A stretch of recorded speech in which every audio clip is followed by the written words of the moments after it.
জন্য নতুন সংবিধানের জন্য আমরা রাজপথে নেমেছি। যেই নতুন সংবিধানে আপনার আমার অধিকারের কথা থাকবে, সিলেটের মানুষের মর্যাদার কথা থাকবে। আগামী ৩রা আগস্ট আমরা শহীদ মিনারে জড়ো হচ্ছি। জুলাই ঘোষণাপত্র এবং জুলাই সনদ আদায়ের লক্ষ্যে আমরা ইনশাআল্লাহ শহীদ মিনার থেকে আদায় করে নিব।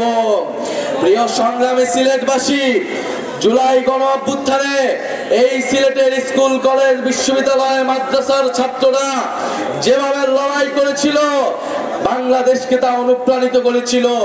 আমাদের সিলেটের যারা লন্ডনের প্রবাসী ভাইরা রয়েছিল, আমাদের প্রবাসী বোনেরা রয়েছিল, এই গণ অভ্যুত্থানে তারা আমাদের প্রবাস থেকে সহায়তা করেছিল, আমাদেরকে সাপোর্ট দিয়েছিল।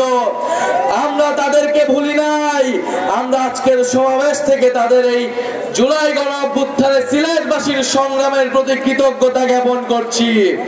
প্রিয় সংগ্রামী সিলেটবাসী, জুলাই গণ অভ্যুত্থানের পরে যে জাতীয় নাগরিক পার্টি রয়েছে, আপনাদের